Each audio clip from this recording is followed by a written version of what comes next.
اعوذ باللہ السمیع العلیم من الشیطان اللعین الرجیم بسم اللہ الرحمن الرحیم وبہ نستعین وہو خیر المعین.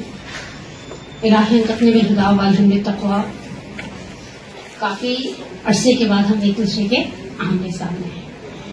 عید غدیر سعید خم، اور ہم تو ویسے دو عیدوں کے درمیان ہیں. ایک عید جو گزر گئی اور ایک عید جو انشاءاللہ آنے والی ہے.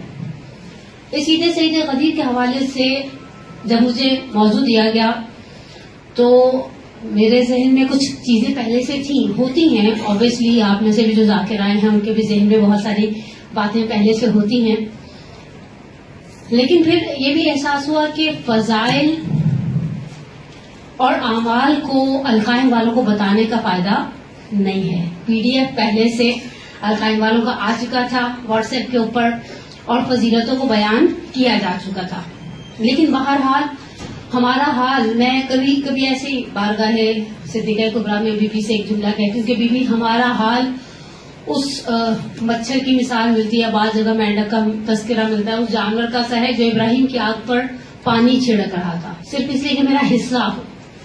ہمارا حال اس بوڑھی عورت کا سا ہے جو بازار مصر میں سوٹ لے کر کھڑی ہے اور مورخ کہتا ہے تم نے یہ سب دیکھی، اور وہ بوڑھی عورت سر کو اٹھا کر کہتی ہے دیکھتی ہوں عزیز مصر بھی ہیں، وزیر مصر بھی ہیں، رئیس مصر بھی ہیں.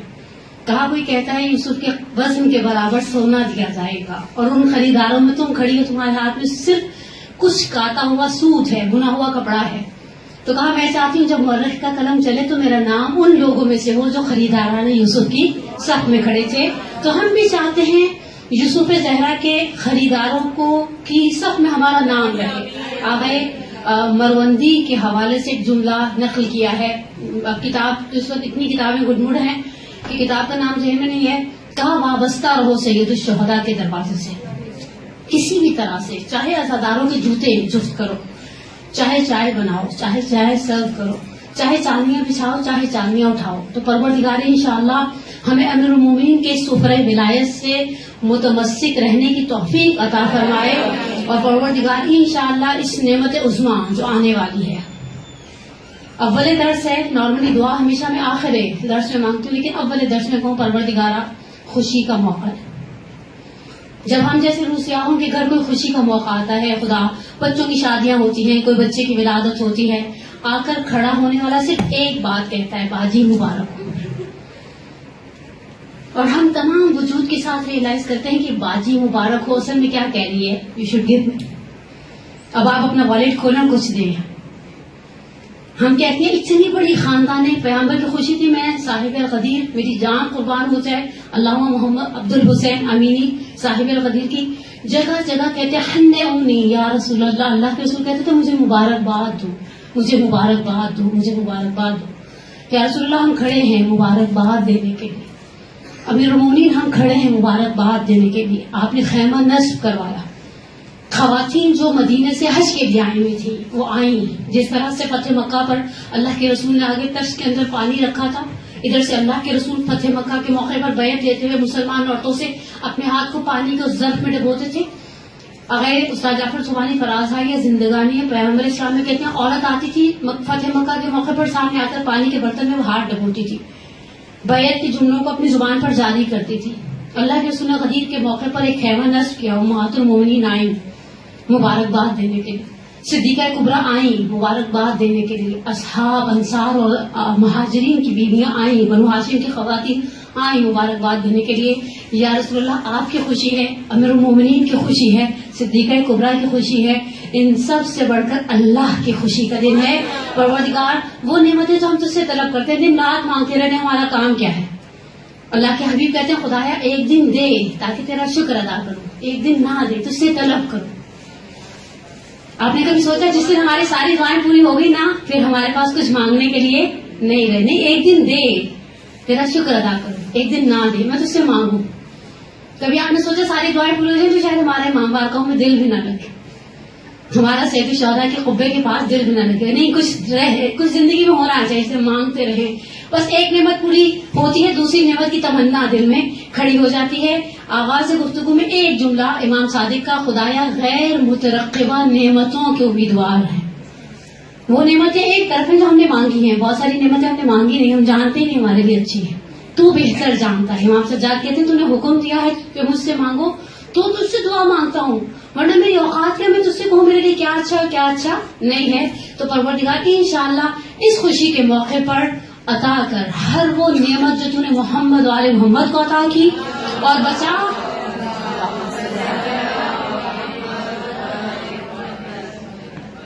اتنی ٹھنڈی سلوات میں سولجر گزارا والا جو برداشت نہ کروں، آپ ہی کیسے کر لوں؟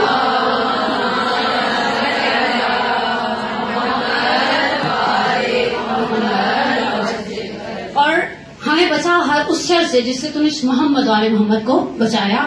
اور بہرحال پروردگار عالم، جب ہم غدیر کی بات کرتے تو ہمارے ذہن میں سورہ مائدہ کی دو آیتیں ہیں جو پھڑک گئی ہوتی، ایک تیسری اور ایک 67۔ تیسری میں ہمیں یاد آ جاتا ہے اليوم یئس الذین کفروا من دینکم ولا تخشوهم واخشونی اليوم اکملت لکم دینکم واتممت علیکم نعمتی ورضیت لکم الاسلام دینا۔ یا 67 یاد آ جاتی ہے۔ اللہ کی ٹون بڑی سخت ہے، بلی پروردگار ایسا لہجہ، تو نے حبیب کی ہمیشہ ناز برداری کی، تو نے ہمیشہ اپنے حبیب کی ناز برداری، اور بڑے عجیب انداز سے آپ کبھی کبھی قرآن کی ٹونز کو دیکھیں۔ ہم زندگی میں کہتے ہیں نا کہ ٹونز الفاظ سے زیادہ لاؤڈلی اپنا میسج کنوے کرتی ہیں۔ آپ خدا کی بات جگہ اتنے لاڈ اٹھائے ہیں تو نے اپنے اس حبیب کے۔ موسیٰ ابن عمران اس افضلیت کے ساتھ 300 سے کے لگ بھگ آیات وابستہ ہیں موسیٰ ابن عمران کے ساتھ۔ انبیاء میں سب سے زیادہ جس نبی کا تذکرہ قرآن میں ملتا ہے، کچھ جگہ جگہ پھیلا ہوا، وہ موسیٰ ابن عمران علیہ وعلیٰ نبینا افضل الصلاۃ والسلام ہے۔ لیکن جب اس موسیٰ کی بات کی کہا وہ جاء بمیقاتنا، موسیٰ ملاقات کو آئے، اپنے حبیب کی اتنی ناز برداری کی۔ سورہ مبارکہ اسراء میں کہا سبحان الذی اسری بعبدہ لیلا من المسجد الحرام الى المسجد الاقصی بارکنا حولہ، پاک ہے وہ جو ذات جو لے گئی۔ اچھا کہاں وہ لے گئی والی ذات؟ ہم نے رائڈ بھی بھیجا، ہم نے گائیڈ بھی بھیجا، اور پھر ملکوت اعلیٰ کی سیر کرائی۔ کہاں یہ بلیغ والی جو؟ اگر آپ قرآن کا اساسی اسلوب سمجھیں، قرآن کا مخاطب سمجھیں، قرآن میں مخاطب کرنے کے دو انداز ہیں پروردگار عالم کے۔ پہلا ایک انداز ہے جس میں ڈائریکٹ وہ اپنے حبیب سے مخاطب ہے، ڈائریکٹ اپنے حبیب سے مخاطب ہے۔ اللہ بھی اپنے نبی کو پیغام دیتا ہے، اور کبھی نبی کے ذریعے امت کو دیتا ہے، جسے کہا جاتا ہے قل، اے حبیب کہہ دو، پیغام ہمارا ہے، دینے کے لیے ہم نے تمہیں چن لیا۔ قل یا ایھا الکافرون قل ھو اللہ احد، او ہمارے پاس الحمدللہ آیات ہیں قل کے آواز سے ہونے والی۔ لیکن پروردگار کبھی حبیب سے ڈائریکٹ مخاطب ہے، کبھی حبیب سے خطاب نہیں، امت سے خطاب ہے۔ میں جس آیت کو آج سرنامہ کلام بنا رہی ہوں، سورہ مبارکہ آل عمران کی آیت نمبر 144، سورہ مبارکہ آل عمران آیت نمبر 144۔ پروردگار عالم فرماتا ہے محمد وما محمد الا الرسول قد خلت من قبلہ الرسل افإن مات او قتل انقلبتم على اعقابکم ومن ينقلب على عقبیہ لن یضر اللہ شیئا سیجزی اللہ الشاکرین۔ اگر آپ اس آیت کو تفصیل سے پڑھنا چاہیں، سید احمد معتصم سوڈانی، بہت ہی پیاری کتاب حقیقت گمشدہ، اردو میں کتاب ہے، اور اردو کی کتابیں میرے پاس ریئر ہی ہوتی ہیں، اس لیے مجھے جب کوئی اچھی کتاب ملتی ہے تو میں اس کا ریفرنس ضرور دیتی ہوں۔ آج سرنامے کے طور پر جو آیت پڑھی جائے گی وہ آئے 144 سورہ مبارکہ آل عمران، تیسرا سورہ قرآن کا، اور آیت کا نشان 144۔ پروردگار اس آیت، ان دو آیتوں کے درمیان ہم اپنی گفتگو کو مکمل انشاءاللہ بے امید پروردگار کریں گے۔ پہلی وہی آیت سورہ آل عمران کی آیت نمبر 144، دوسری آیت نمبر 67 آف مائدہ۔ پروردگار اس آیت کے اندر سورہ مبارکہ مائدہ، سورہ مبارکہ آل عمران کی آیت کے اندر کہتے ہیں محمد وما محمد الا رسول۔ اچھا بعض آیتوں کا ترجمہ بہت ہی زیادہ کھلا ہوا، واضح، آشکار ہوتا ہے، اس کے اندر آپ کو بہت زیادہ پیچیدہ کوئی چیز نظر نہیں آتی، تو ہم بہت فریکوینٹ اس کے اوپر سے گزر جائیں گے بڑی آسانی کے ساتھ۔ پروردگار کہتے ہیں محمد وما محمد الا رسول اللہ، میں تو بچوں کو بھی پتا ہے، وہ ہمارے نیچے بچے جو بیٹھے ہیں ان سے پوچھو محمد کیا تھے تو کہیں گے اللہ کے رسول۔ قد خلت من قبلہ الرسل، اس سے پہلے انبیاء آئے اور چلے گئے۔ آپ گھر جا کر ایک دفعہ ترجمہ ضرور دیکھیے گا، ترجمے کے معاملے میں کبھی بھی ریسائٹر پر بھروسہ نہ کریں، مومن زور باور ہوتا بھی نہیں، ایسے کیسے آپ نے کہہ دیا تو ہم نے مان لیا۔ کل میرے پاس ایک روایت واٹس ایپ پر آئی تھی، آگ کے والدین یعنی اولاد والدین کو آگ کرنے کا اختیار رکھتی ہے، تو ہم نے ہمارے خاران کا ایک گروپ ہے، خاران مکتب ہدایت کے نام سے نے اس میں ڈالا، میں نے کہا اس میں صرف ایک بحث کی جگہ ہے. انہوں نے کیا خصال جلد اول، خصال کی ایک ہی جلد ہے، انہوں نے جلد اول کیسے کہہ دیا؟ تو انسان اپنی عقل کو بھی استعمال کرتا ہے. آپ ترجمے پہ میرے اوپر بھروسہ نہیں کرے گا، گھر جائیں قرآن کھولیں، ایپس کے اندر قرآن پڑے ہوئے ہیں، شیعہ ٹول کٹ کے اندر ہے، آپ ترجمہ دیکھیں. قد خلت من قبل الرسول، اس سے پہلے نبی آئے اور چلے گئے. اچھا، انبیاء کی سنتیں ایک جیسی رہی ہیں. انبیاء کے نے ہر نبی نے جس دن اپنا جانشین، اپنا وسیع معین کیا، اس دن کو عید قرار دیا. آپ روایات کو اٹھا کر دیکھیں، امام صادق کہتے ہیں یہ غدیر پہلی ایسی عید نہیں ہے جس دن اللہ کے رسول نے علی کو جانشین کے طور پر، وسیع کے طور پر، خلیفہ کے طور پر معین کیا اور اس دن کو عید قرار دیا. اس سے پہلے جتنے انبیاء تھے جس دن کو انہوں نے نومینیٹ کیا ہے کہ یہ ہمارے وسیع کی جانشینی کا دن ہے، گزشتہ انبیاء امتوں نے اس دن کو عید قرار دیا ہے. پروردگار کہتا قد خلت من قبل الرسول افإن مات أو قتل. آیت کا خوبصورت نقطہ توجہ اور دقت طرف نقطہ یہ ہے افإن مات أو قتل، اگر محمد مر جائیں یا قتل کر دیے جائیں. اب یہاں انہوں نے اتنی بحث تفسیر کی اٹھائی ہے کہ جب قتل کے مقابلے میں آتا ہے مات، تو مات سے مراد طبیعی موت ہے، ایسے کر کے جو انسان مر جاتا ہے، جس کے لیے ہم اپنے آپ کو ذہنی طور پہ تیار نہیں پاتے. میں اس سارے سوال کی وجہ سے بہت ریٹ پڑھتی ہوں، لیکن جب پڑھتی ہوں نا اگلے بیچارے انتظار کرتے ہیں کب اترے گی اور جائے گی کب گھر. بہت کسی کے صرف قبر میں پیر لٹکانے کی کسر رہ جاتی ہے، لیکن ہم موت کے مقابلے میں قتل آیا ہے، یا محمد مر جائیں یا قتل کر دیے جائیں. برادران اہل سنت کہتے ہیں یہاں اس آیت کا بیک گراؤنڈ سینیریو جو ہے، شان نزول جو ہے وہ جنگ احد ہے. آپ کسی بھی آیت کو ایسے صرف جنگ احد کے ساتھ جوڑ نہیں سکتے. محمد مر جائیں یا قتل کر دے جائیں. ایک لمحے کے لیے میں رکوع کہوں اللہ میاں تو نے ہدایت تھی، یہ فرقان مبین تھی، اس میں کھلم کھلا نشانیاں تھی، تو خود وہاں بڑا کر رہا ہے. مسلمانوں کے لیے کہا روز قیامت پڑھنے والا قرآن کا ہر خارج آیت پر رکے گا. پروردگار نے قرآن کے آیت کے آخر تک بتایا نہیں محمد طبیعی موت مریں گے یا قتل کر دیے جائیں گے. سوال چھوڑ کے آگے چل پڑا پروردگار افإن مات أو قتل، اگر مر جائیں یا قتل کر دیے جائیں. انقلبتم علی اعقابکم. دوسرا توجہ طلب نقطہ اس آیت کریمہ کا، تم سب کے ساتھ پلٹ جاؤ گے، انقلاب یو ٹرن لے لینا جہالت اولا کی طرف. جیسے پہلے جائے تھے نا ویسے واپس جاہل ہو جاؤ گے. جس طرح انسان کی باڈی کے لیے پروردگار کہتے ہیں وَمَن نُعَمِّرْهُ فِي الْخَلْقِ، ہم آپ نے دیکھا انسان ایسا ایسا وہ پہلے کی طرح ہوتا جاتا ہے، دانت بھی نکل جاتے ہیں، چلنے کی طاقت بھی، بعض کا تھوڑا سا بہت زیادہ عمر ہو جاتا ہے انسان چار پیروں سے چلنے لگ جاتا ہے گھٹنوں واپس. اسی طرح سے پروردگار کہتا ہے انقلبتم علی اعقابکم، تم میں سے اکثریت قرآن کا اس حصے تک مخاطب میجورٹی ہے، میکسیمم ہے، اکثریت ہے، اقلیت سے خدا مخاطب نہیں ہے. انقلبتم علی اعقابکم ومن ینقلب علی عقبیہ. آپ نے بعض اوقات ہم قرآن کے لہجے سے آشنا نہیں، اس لیے ہم قرآن کو ہم آپ میں سے جو سندھ بورڈ والے ہیں، میں سندھ بورڈ کی شاگرد کبھی بھی نہیں رہی، میں پنجاب کی بروٹپ ہوں، لیکن ہمیں بورڈ نے ایک طریقہ سکھایا ہوا ہے رٹا مارنے کا. ہم قرآن کو بھی رٹا مارنے والے اسٹائل سے پڑھتے ہیں. آپ نے دیکھا لگے ہوتے ہیں ایسے پیچھے توبہ استغفار. اور یہ بات میں نے ارکان کی مومنات کو پہلے بھی کہی ہے، سورہ مبارکہ یاسین سے کے ساتھ آگے پیچھے دو صورتیں آتی ہیں، سورہ سبا اور سورہ فاتر ہے. اچھا لگ بھگ اتنا ہی حجم ہے، کوانٹٹی اتنی ہے. آپ کی یاسین ختم ہوتی ہے 4 منٹ میں اور سورہ فاتر ختم ہوتی ہے 10 منٹ میں. کیوں ختم ہوتی ہے؟ کیونکہ یاسین روز پڑھتے ہیں، وہ والی سورہ روز پڑھتے نہیں ہے. اور اس سے بھی ہم طے نہیں کر پاتے ہم قرآن جس طرح دعا ہم پڑھتے ہیں کرتے نہیں ہیں. پڑھتے ہیں، ابھی عرفہ کا دن گزرا نا، ہم پڑھ رہے تھے کر نہیں رہے تھے، کر رہے ہوتے نا تو اٹکتے اور صفحے نہیں پلٹتے، ہائی کتنے رہ گئے. پیچھے امت کو بےچینی لگی ہوتی ہے، ہائے خدا کب ختم کریں گی. جہاں مسائل شروع ہوتے ہیں لوگ میسج کر رہے ہوتے ہیں. آپ نے دیکھا شبائی قدر میں لوگ پوچھتے ہیں ایک دوسرے سے جوشن کبیر کی کتنی فصل ہے، بار بار پوچھنے سے 33ویں رہے گی 70ویں بننے والی نہیں ہے. آپ چپ چاپ ہو جائیں، نیپ لے لیں. جیسے بعض لوگ مدرسے میں ہماری آنکھوں کے سامنے نیپ لے رہے ہوتے ہیں اور ہم رش کر رہے ہوتے ہیں، ایک آج ہم ان کی جگہ ہوتے اور کوئی ہمیں گھورنے والا نہ ہوتا اور ہم بھی سکون سے آنکھیں بند کرتے. اور اگر کوئی خدا نخواستہ انجانے میں سلوات پڑھ دیتا تو ہڑبڑا کر اٹھ جاتے اور پھر کہتے سلوات پڑھنے کا کوئی موقع اور محل تو نہیں تھا.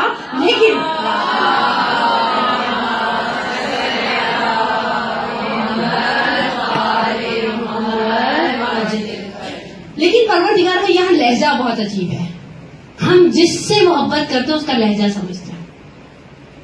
اب میں جو جملہ کہہ رہی ہوں نا ماں کو بڑے چبھے گا، آپ کہیے گا نیچے کوآرڈینیٹر سے کہ یہ جملہ کاٹ دیں ریکارڈنگ میں سے میری.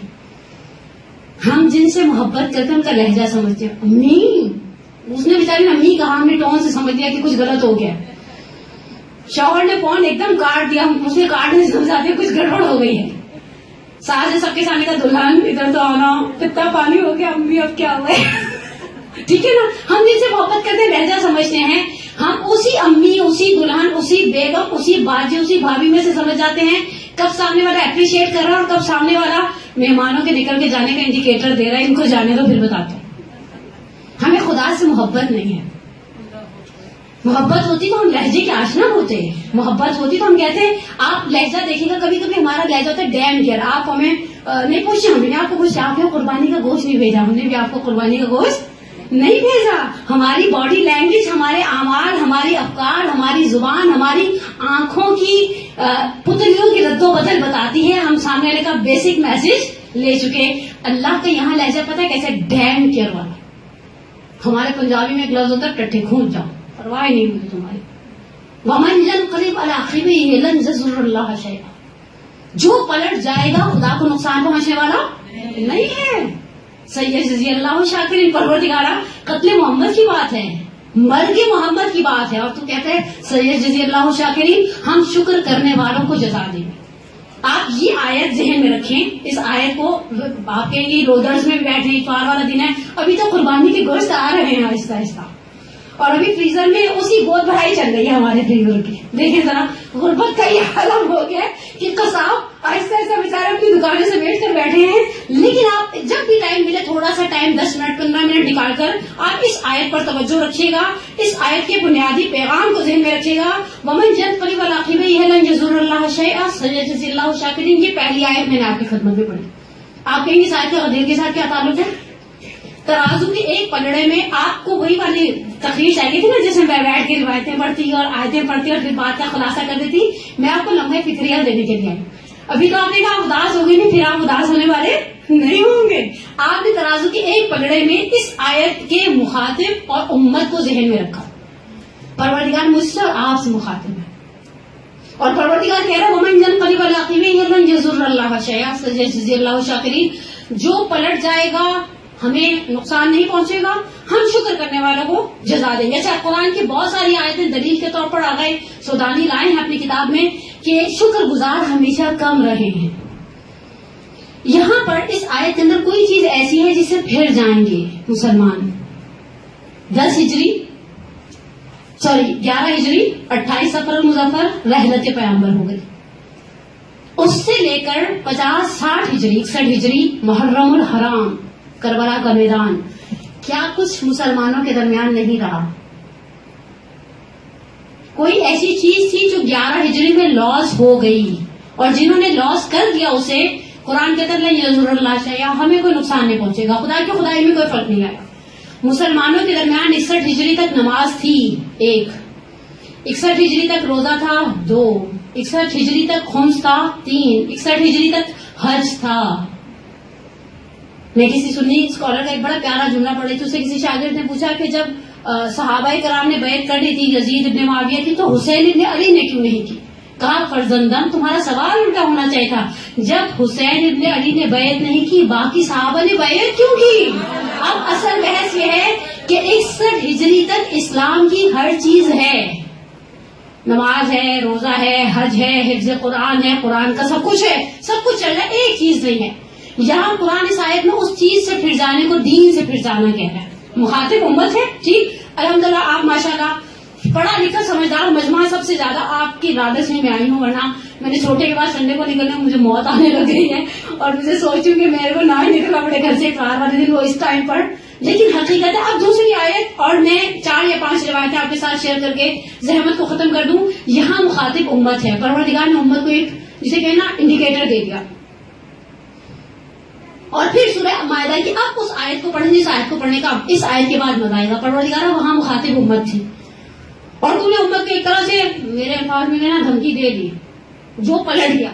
یعنی کوئی چیز ایسی ہے جو معادل ہے کل دین کے، پورے دین کی قیمت یہ ایک چیز ہے. پورے دین کی قیمت یہ ایک چیز ہے. آپ نے اس کو نکال دیا. آپ اس کے لیے میں صرف ایک شاہد مثال کے طور پر آئے دعا کا ٹکڑا لے کر آؤں. ابھی آپ نے دعائے رفع پڑھی، امام صاحب نے آخری پیراگراف میں کیا کہتے ہیں؟ خدا تو نے جو کچھ میں نے تجھ سے مانگا، وہ 4 5 6 صفحے مفاتی کے بڑے بڑے مولا نے. اچھا دعائے عرفہ میں جتنا شکر ہے آپ کو کسی دعا میں اتنا شکر بھی نہیں ملے گا. جتنا شکر پتہ نہیں ارحا کا کیا ہے، آنتوں کا کیا ہے، اس کا کیا، اس کا کیا. پھر اس کے بعد امام صاحب نے ایک لمبی لسٹ مانگی خدا سے، لیکن آخری پیراگراف میں سمری بنائی امام صاحب نے. مجھے اور آپ کو دعا مانگنے کا سلیقہ سکھایا ہے. وہ ورکنگ لیڈیز جو عرفہ کے دن نہیں بیٹھ سکیں ہمارے عرفہ میں، انہیں بتایا یہ آخری پیراگراف مانگ لو. یہ مخ مطلب ہے، یہ لب بھی مطلب ہے، یہ سمری ہے، یہ اسارا ہے، یہ جوس ہے. بعض اوقات آپ 1 کلو گوشت کھاتے ہیں پیتے ہیں، اور بعض اوقات آپ اس 1 کلو گوشت کی 1 کپ یخنی بنا کر پی لیتے ہیں. دونوں کے اندر برابر طاقت آ جاتی ہے. اور امام صاحب کہتے ہیں اگر جو کچھ میں نے تجھ سے مانگا تو نے دے دیا، اور یہ آخری والی بات چیز نہیں دی گویا تم نے کچھ نہیں دی. اور جو کچھ میں نے تجھ سے مانگا تو نے نہیں دیا، یہ آخری چیز مجھے دے دی گویا سب کچھ دے دیا. انفقہ کرکبتی میں نے نار، مجھے آتش جہنم سے نجات دے.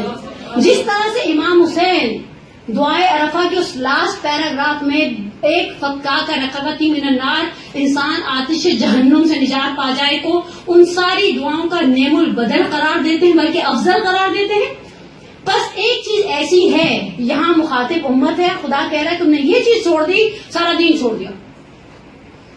اور پھر اب اس دوسری اسی آیت اور اسی لہجے کے ساتھ وہ والی آیت نمبر 167 جو معروف آیت ہے. آل عمران تو کوئی غدیر کے حوالے سے پڑھتا نہیں ہمارے ہاں، یہ ہم پڑھتے ہیں آیت کہ جس میں پروردگار کہتے ہیں یا ایھا الرسول. اچھا یہاں پر ہمارے بزرگان، میری جان قربان ہو جائے، رشید ترابی جیسوں پر، عقیل ترابی جیسوں پر، مرحوم نقان اللہ مقامہ جیسوں پر، اظہر حسن زیدی صاحب جیسوں پر، ان کے درمیان کچھ علمی شخصیات تھی، کچھ ممبری شخصیات تھی.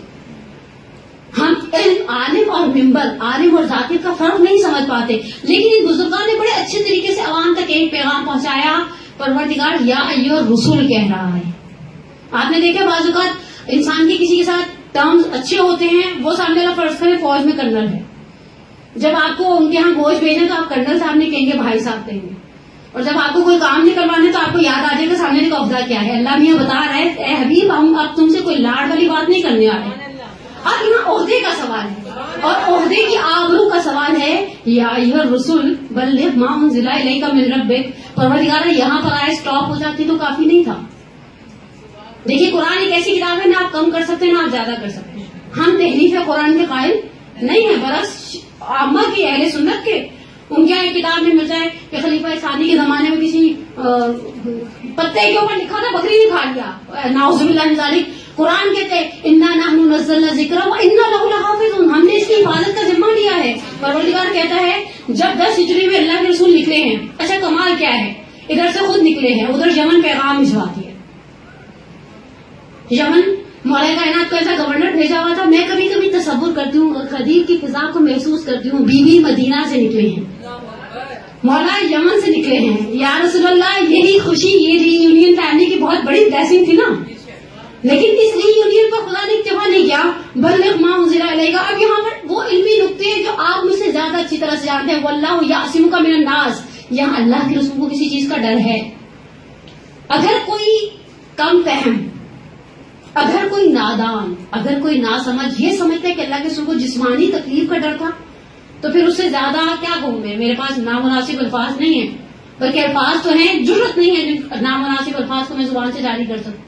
اللہ کے رسول جسمانی اذیت سے نہیں ڈر رہے ہیں. ایک خوف ہے جھٹلائے جانے کا، جھٹلائے جانے کا. میں حدیث پڑھتی ہوں، حدیث قرطاس، تو میں کہتی ہوں اللہ کے رسول کے لیے زیادہ صدمہ اس بات کا نہیں ہوگا کہ قلم اور قرطاس نہیں دیا گیا. یہ میں نام نہیں لینا چاہتی، یہ جو آ جاتے ہیں کبھی کبھی اینکر بن کر اور کبھی کبھی مذہبی ملا بن کر. میرے پاس ایک کلپ آیا تھا، نام نہ لوں تو اچھا ہے، ویسے بھی پچھلے کچھ عرصہ مذہبی وزارت مذہبی امور کے اندر رہے ہیں.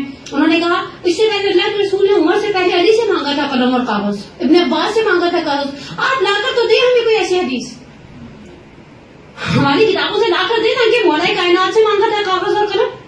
اللہ کے رسول کے لیے یہ چیز کتنی تکلیف دے ہوگی کہ کہا جائے کہ ان الرجل لا یحجر، یہ ہذیان بکر نعوذ باللہ من ذلک ثم نعوذ باللہ من ذلک.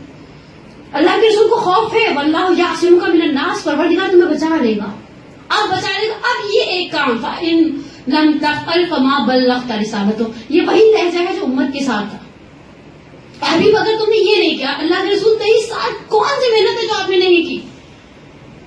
ساری محنتوں کا اسارہ اس ایک پیغام کو پہنچانے میں ہے. یہ پیغام اتنا اہم ہے, اس پیغام کے اندر دین کی اساس ہے. عزیزان من, جس نے اس پیغام کو ہاتھ سے کھو دیا, جس نے اس پیغام کو, آپ پیغام کی عظمت سمجھیے. ایک شخص امام صادق ہے, صادق محمد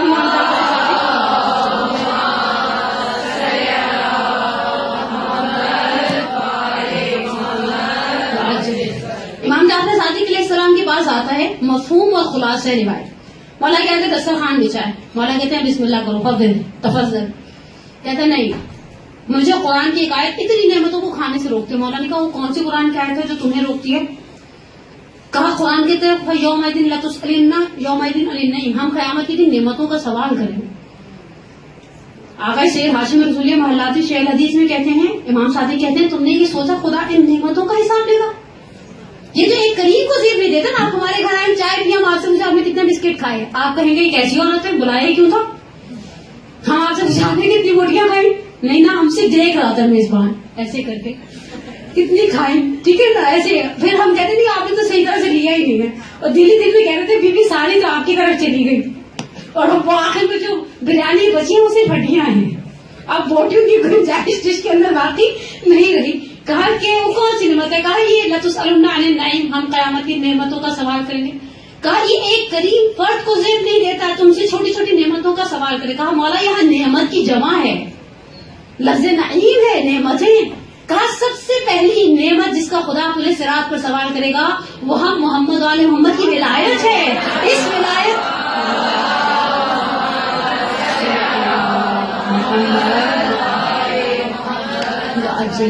اس نعمت کا سوال کرے گا. یہ نعمت ولایت ہے. بنی الاسلام اور الخمسہ, اسلام کی بنیاد 5 چیزوں پر تھی, ان میں سب سے اہم ولایت تھی. اور کمال کیا تھا, اب میں جملہ اپنے ایک سینئر عالم دین کا نقل کروں. فرض کریں میں مر جاؤں, اور میرے مرنے کے بعد میرے بچوں کو پتہ چلے کہیں سے کہ میری نمازیں باطل تھی, مطلب وضو میں اشکال تھا, غسل میں خدا نہ سب کوتاہی تھی. میں مر جاؤں نا, خدا نے میرے بچوں کا اور میرا رشتہ ختم نہیں کیا. ممکن ہے میری اولاد میں سے کوئی صالح فرد کھڑا ہو کہ ایسی مر گئی بیچاری اتنی خدمت کر آ کر ہم ان کی نمازیں پڑھوا دیتے ہیں, نمازیں پہنچیں گی مجھے, ٹھیک, یہ میرا سلی مسٹیک تھا, پہنچے گا مجھے, خدا نے میرا دروازہ بند نہیں کیا. فرض کریں مر جاؤں, ایسے کچھ روزے بچے کے بیچاری ہمارے پیچھے لگی ہوتی, نہیں ہمارے چکر میں چھوڑے ہوں گے, روزہ رکھوا دیا, کفارے دے دیے, فدیہ ادا کر دیے, عذاب میں تخفیف آ جائے گی. حج نہیں کیا, واجب تھا نہیں کیا, کروا دیا, چلو بخشش ہو گئی. ولایت ناقص چھوڑ کر مر جاؤں, اب کچھ نہیں کر سکتا, اب میکسیمم آپ میرے دعا خیر کر سکتے, میرا عذاب کم ہو جائے, مجھے چھٹکارا نہیں ہے, چھٹکارا نہیں ہے. ولایت ایسی نعمت ہے, اور وہ ولایت جنہوں نے غدیر خم کا پیغام لے لیا, جنہوں نے غدیر کو درک کر لیا, جنہوں نے غدیر کو محسوس کیا. اور جب غدیر کی بات آتی ہے تو غدیر کے حوالے سے کچھ لوگ وہاں پر, حسان بن ثابت وہاں موجود تھے, تاریخ نے حسان کا شعر لکھے ہیں, اشعار لکھے ہیں کہ کس قدر خوبصورت طریقے سے حسان نے اشعار کے اندر قلم بند کیا میدان غدیر کو. غدیر یہ لکھے ہیں اہل سنت نے, غدیریہ کہتے ہیں وہ اشعار جو غدیر کی شان میں گئے ہیں, غدیریہ لکھے ہیں مسیحیوں نے. کمال یہ ہے, میرے ہاتھ میں آ گئے فضل اللہ کمپانی کی کتاب علی مظہری کی رعایت, اس کے آخر میں ایک جملہ نقل کرتے ہیں آ کمپانی, مولا کائنات کی ذات پر سب سے زیادہ مفصل قصیدہ جو لکھا گیا وہ 5000 اشعار پر مشتمل ہے. لکھنے والا مسلمان نہیں ہے. دوسرا بڑا قصیدہ 3000 اشعار پر مشتمل مولا کائنات کی شان میں لکھا گیا ہے, لکھنے والا ایک عیسائی ہے. کہا مولا کا عشق قید و بند سے آزاد ہے. حتیٰ کہتے ہیں جو عمران بن حسین کی وہ جو ہے مسجد جس نے مولا کے قبے کو بنوایا, اس کا نام بندہ خدا کا عمران نہیں تھا, نام اس کا عمر تھا. اس نے مولا کی محبت میں اپنے آپ کو اجازت نہیں دی کہ میں اپنا وہ نام لکھواؤں دیوار کے اوپر, اور نہیں میں چاہتا, اس نے اپنے بیچارے نے نام کے اندر رد و بدل کر کے لکھوا دیا. لیکن انصافاً یہ نعمت ولایت کیسی عظیم نعمت تھی. میں آپ کی خدمت میں صرف کچھ جملے اس مناظرے کے نقل کروں جو عبداللہ مامون کے تھے علم کلام کے علماء کے ساتھ. لیکن اس سے پہلے کہ میں یہ مناظرہ آپ کی خدمت میں نقل کروں, ایک صلوات پڑھے محمد و آل محمد.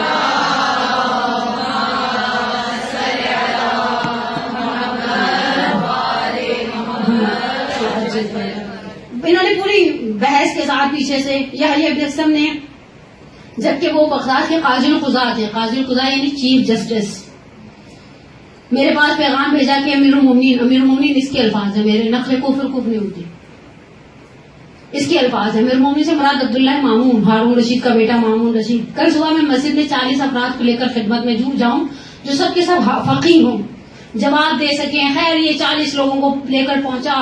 اس کے بعد ادھر عبداللہ مامون بیٹھا ہے، ادھر یحییٰ ابن اقسم بیٹھا ہے. یحییٰ ابن اقسم کے پیچھے 40 فقہا کی جماعت بیٹھی ہے.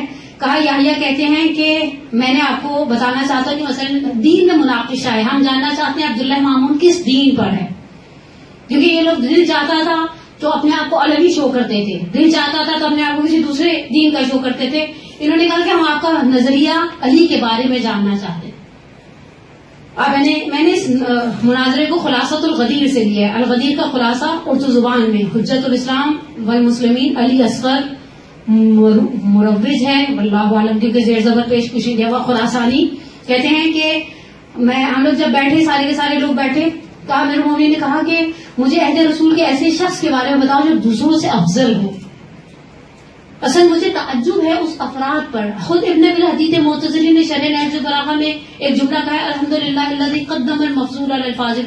خدا کی حمد و ثنا جس نے کمتر کو برتر پر فضیلت دی. اگر آپ کے پاس خدا نخواستہ کان میں تکلیف ہو جائے، آپ کے پاس 2 چوائسیز ہوں. ایک آپ نارمل فزیشین کو دکھائیں، آپ ایک کسی بڑے اچھے والے ENT کو دکھائیں. آپ کس کے پاس درد لے کر جائیں گے؟ ENT کے پاس.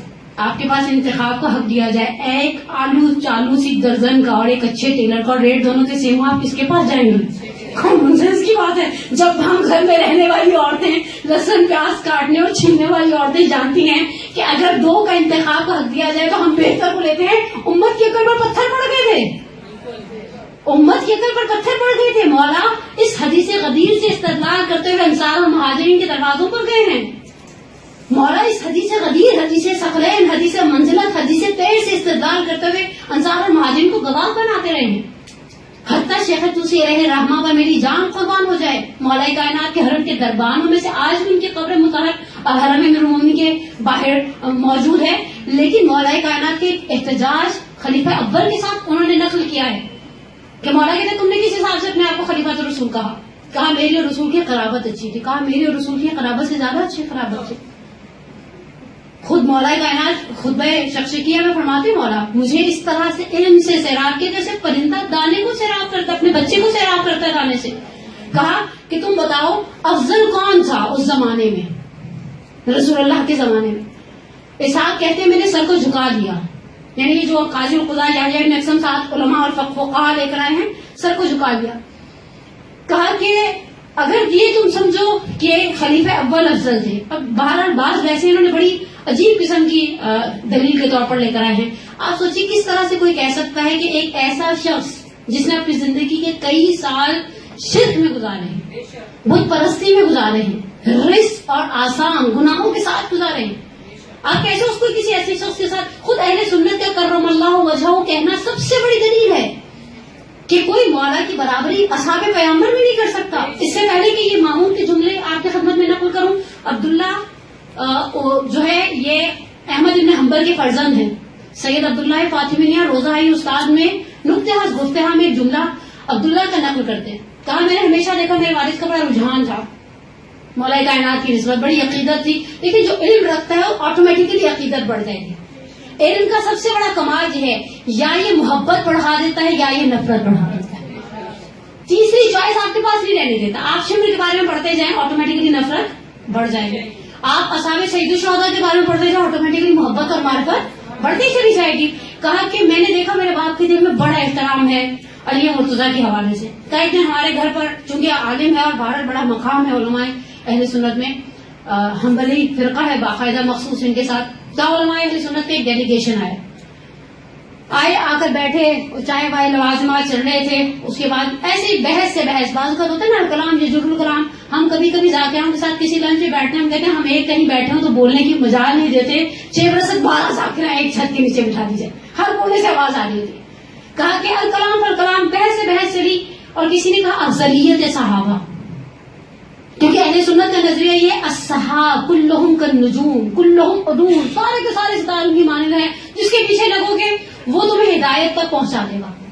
اور سب سے بڑا نفس دلیل کے طور پر وہ روایت ہے جو ہماری نصاب کے اندر شامل ہے، عشرہ مبشرہ. اس سال محفل مرسا میں رمضان کلاس میں میرے پاس موضوع تھا، میں تو نصاب پڑھ کے حیران ہے کہ نصاب میں کیا دے رہے ہیں ہمارے بچوں کو. عشرہ مبشرہ، یہ وہ 10 لوگ ہیں جنہیں رسول اللہ زندگی میں بشارت دے چکے تو سارے کے سارے جنت میں جائیں گے. کمال کے ان میں قاتل بھی اور مقتول بھی ہے، ظالم بھی اور مظلوم بھی ہے. اور یہ اچھا کمال ہے، قاتل بھی رضی اللہ، مقتول بھی رضی اللہ، ظالم بھی رضی اللہ، مظلوم بھی رضی اللہ. تم کہتے ہو کلہم کالنجوم، تم کہتے ہو کلہم عدول، سارے کے سارے عادل تھے، سارے کے سارے نجومی تھے.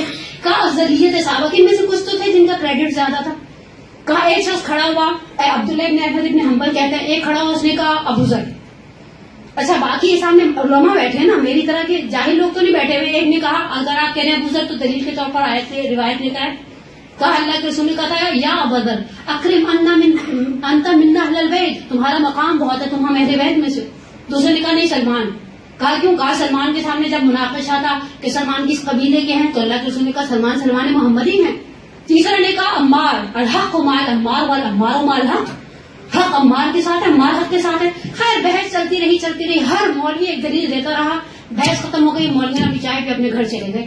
وہ بچے کا موڈ آف ہو گیا، جیسے کبھی کبھی مجھے لگتا ہے سامنے بیٹھے ہوئے مومنات کا بھی آف ہو رہا ہے. خیر میری صحت پہ کوئی اثر نہیں پڑے گا، ایسے میں دل پہ اثر لینے والی ہوتی نا، مر گئی ہوتی ہے ابھی تک. لیکن کہا جب سارے چلے گئے تو اب بیٹے کا چہرہ اتر گیا. ابا نے کہا کیا بات ہے، اکھڑے سے تو سمجھتا نا انسان، خاموشی کی بھی سمجھتا ہے، الفاظ کی بھی سمجھتا ہے، ہم قرآن کی ٹون سے آگاہ نہیں ہے. کہا کہ میں آپ سے ناراض. کہا کیوں؟ اس زمانے موبائل نہیں تھے نا، ورنہ نہ ابا کو پتا چلتا نہ بیٹے کو پتا چلتا. جیسے بھی امام جاتے دونوں اپنا فیس بک چیک کرنے بیٹھ جاتے اور لڑائی کا سوال ہی نہ پیدا تھا.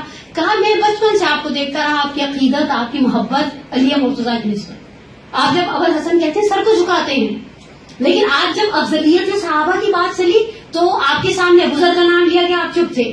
آپ کے سامنے سلمان کا نام لیا گیا، آپ چپ تھے. قمبر کی بات آئی، عمار کی بات آئی، مقداد کی بات آئی، اصحاب پیغمبر حذیفہ یمانی جیسوں کی، ابن تحیان جیسوں کی بات آئی، آپ چپ تھے. ابا آپ کو بولنا چاہیے تھا کہ علی افضل صحابہ ہیں. عبداللہ ابن احمد ابن حنبل کہتے ہیں میرے باپ نے سر کو اٹھا کر کہا تم سے کس نے کہا ہے علی جزو صحابہ ہیں، علی جان پیغمبر ہیں، علی نفس پیغمبر ہیں. علی کو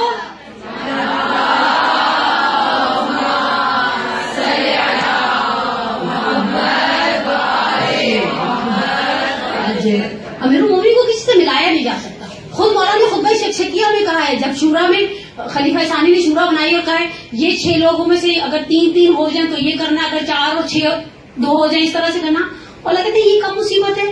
اب تو معاویہ اپنے آپ کو میرے جیسا سمجھنے لگ گیا. یہ خطبہ شکشکیہ میں مولا کا درد ہے، جس کے مقابلے میں مولا کہتے ہیں میں نے 25 سال کیسے گزارے، فی حلق شجا وفی عین قضا، میری آنکھ میں کانٹا تھا، گلے میں ہڈی تھی.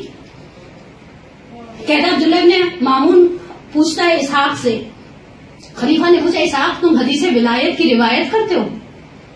یہ جو حدیث ابھی پڑھی جائے گی من کنت مولا ہو فہذا علی مولا ہو، حدیث ولایت کی روایت کرتے ہو؟ میں نے کہا قال بلا یا امیر المومنین، میں روایت کو نقل کرتا ہوں. کہا اس روایت کو بیان کرو. کہا کیا یہ روایت خلیفہ اول اور ثانی پر کوئی ذمہ داری عائد کرتی ہے؟ اسحاق کہتا ہے میں نے کہا یہ کہتے ہیں یہ زید بن حارثہ کی وجہ سے نقل ہوئی ہے. اچھا عبداللہ مامون بہت شاطر آدمی تھا اور جسے کہتے ہیں نا انٹلیکچوئلز میں سے تھا، بڑا ہوشیار. ہمارے پنجاب میں کہتے ہیں کنٹکٹا تھا، چلاک لڑکا تھا. اس نے کہا اچھا تمہارے خیال میں یہ من کنتو مولا فہذا علی مولا کس موقع پر تھی؟ کہا یہ اصل میں علی کے اور زید کے درمیان کچھ کھٹپٹ ہو گئی تھی، تو اللہ کے رسول کے پاس زید ابن حارثہ آئے شکایت لے کر، تو رسول اللہ نے کہا کہ من کنتو مولا فہذا علی مولا. کہا یہ رسول اللہ نے کب کہی؟ کہا یہ آخری حج پر کہی. کہا زید بن حارثہ تو غدیر سے بہت پہلے ہی مر چکے تھے. جنگ موتا 8 ہجری میں زید کی شہادت ہے. ابھی تو جب زید شہید ہوئے 2 سال ہو گئے، تب اللہ کے رسول زید کو بلا کر قبر سے نکال کر کہیں گے ادھر آؤ میں تمہیں بتاتا ہوں من کنتو مولا فہذا علی مولا. کہا ایسا خاموش ہو گئے. کہا مجھے یہ بتاؤ اگر تمہارا 15 سال کا بیٹا لوگوں سے کہے جو میرا مولا ہے وہی میرے چچا زاد بھائی کا مولا ہے، اور لوگ اسے جہالت اور نادانی کی بنا پر جھٹلائیں، تو تمہیں وہ بات اچھی لگے گی یا بری؟ تمہارا 15 سال کا بیٹا لوگوں کو پکڑ کر کہے جو میرا مولا ہے وہ میرے چچا زاد بھائی کا مولا ہے، جس کے اوپر میری اتھارٹی ہے. کہا کہ بالکل بری لگے گی. کہا تم اپنے بیٹے کے لیے 15 سال کے بچے کے لیے اس بات کو برا سمجھتے ہو اللہ کے رسول کے لیے یہ بات کبھی نہیں ہے کہ وہ امت کو چھوڑ کر چلے گئے. سب سے خوبصورت اس بات میں جو اس مناظرہ ہے وہ صرف ایک ہے, وہ ہشام بن حکم کا ہے, اور جو مسجد جامع بصرہ کے اندر ہوا. مجھے اس مناظرے کو نہیں پڑھنا, دامن وقت میں اتنی گنجائش نہیں ہے, لیکن سید عبداللہ شبر نے حق الیقین میں نقل کیا. ہشام سے اتنی محبت تھی کہ چھٹے امام کے صحابہ کہتے ہیں ہم خیمے میں موجود تھے منا کے, فخر جانا امام تھوڑی دیر گزرتے تھے اپنے سر کو خیمے سے باہر نکالتے تھے اور دور سے آنے والے گھوڑ سواروں کے چہرے دیکھتے تھے. راوی کہتا ہے میں نے امام کا بار بار سر کو نکالنا دیکھا اور بار بار دیکھا کہ امام کو یا کسی کا انتظار کر رہے ہیں. اسی اسنا میں ایک لڑکا داخل ہوا جس کے چہرے پر لحیہ, ابھی داڑھی پوری طرح سے اگی نہیں تھی. کہا امام کھڑے ہوئے ہشام کے احترام میں, کہا امام نے اس کی پیشانی پر بوسہ دے کے اسے وہاں بٹھایا جہاں امام خود بیٹھے ہوئے تھے. کہا پہلے مرحلے پر ہم یہ سمجھے آنے والا ولد عقیل میں سے کوئی ہے, اولاد عقیل میں سے, کیونکہ اولاد عقیل کا بے تحاشا واقع کربلا کے بعد احترام. مسلم بن عقیل شہدائے کربلا میں سے وہ ایک واحد شخصیت ہے جن کی پوری نرینہ اولاد ختم ہو گئی اس جنگ کے اندر. صرف ایک مسلم بن عقیل ایسی شخصیت ہیں. آغا علی نظری منفرد نے صحیفہ کربلا میں جو روایت کو نقل کیا ہے کہ پوری نسل منقرض ہو گئی مسلم بن عقیل کی. کام سمجھے اولاد عقیل میں سے کوئی ہے, اور امام اتنا احترام کرے. امام بیٹھے اور امام نے کہا ہے ہشام بتاؤ مسجد جامع بصرہ میں تمہارے اور امر کے درمیان کیا گزری. کہا ہشام نے سر کو جھکا کر کہا یبن رسول اللہ حیات ہے, آپ بیٹھے. کہا امام نے پھر سے کہا ہشام بیان کرو. کہا ہشام نے سر کو, اچھا چھٹے امام کے 8 صحابہ ایسے ہیں جن کے نام ہشام ہیں, تم نقل کرو. کہا مولا حیات ہی ہے. کہا اذا امرتکم بشیء فافعلوہ. دیکھو جب ہم کسی چیز کا حکم دیتے نا پھر انجام دو, پھر یہ آگے سے بحث نہ کرو. ہشام نے کہا مجھے پتا چلا وہ بیٹھتا ہے مسجد جامع بصرہ میں اور جو اس کے دل میں آتا ہے وہ کہتا ہے. میں پہنچا. اچھا یہ کوفے کے رہنے والے ہیں, ہشام عراقی ہیں بیسیکلی. امام صادق اپنی زندگی کے 2 سال گزارے عراق کے اندر, ٹوٹلی 2 سال عراق میں رہے ہیں. یہ جو امام نے اتنے شاگرد عراق میں تیار کیے ہیں, یہ جو مسجد سہلا اور کوفہ کی روایتیں کہاں سے آئی ہیں آپ کے پاس؟ ایسا تھوڑی تھا سہلا جا کر نماز پڑھنے سے پہلے مولا مدینے سے اٹھ کر آتے. وہ جو ہم ایام فاطمہ کی شہادت کی مجلس میں بھی پڑھتے ہیں کہ جب امام سے کسی نے آ کر کہا کہ ایک مومنہ کو تعزیانہ پڑھا ہے تو امام نے کہا اٹھو مسجد سہلا چلتے ہیں. امام صادق کا یہ وہ ٹائم پیریڈ ہے. امام صادق کا امام نے ہشام نے کہا کہ میں مسجد بصرہ پہنچا اور مسجد کھچا کھچ بھری ہوئی تھی. کہا میں نے اپنے ہاتھ کو دور سے لہرایا اور دیکھا کہ امر سوالوں کے جواب دے رہا ہے. میں نے امر سے کہا میں سوال کرنا چاہتا ہوں. کہا لوگوں نے مجھے مڑ کر دیکھا اور احساس ہو گیا کہ میں بصرے کا رہنے والا نہیں. کہا یہ مسافر ہے.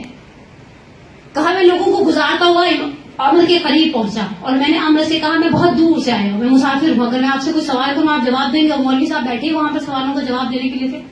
کہا یا آپ نے یا جواب دوں گا میں. کہا دیکھیں آپ پہلے مجھے گارنٹی دیں, میرے سوال احمقانہ ہوں گے تبھی جواب دیں گے. اب یہ اس کو کہہ رہے ہیں ناک کا بال نہ انسان آج کل کی خواتین ہاٹ پیک سے نکال لیتے ہیں, کوئی ایسا ایشو نہیں رہتا, لیکن یہ ناک کا بال بن گیا بیچارے کے. کہا یا بنیا اگر احمقانہ سوال ہوگے تب بھی جواب دوں گا.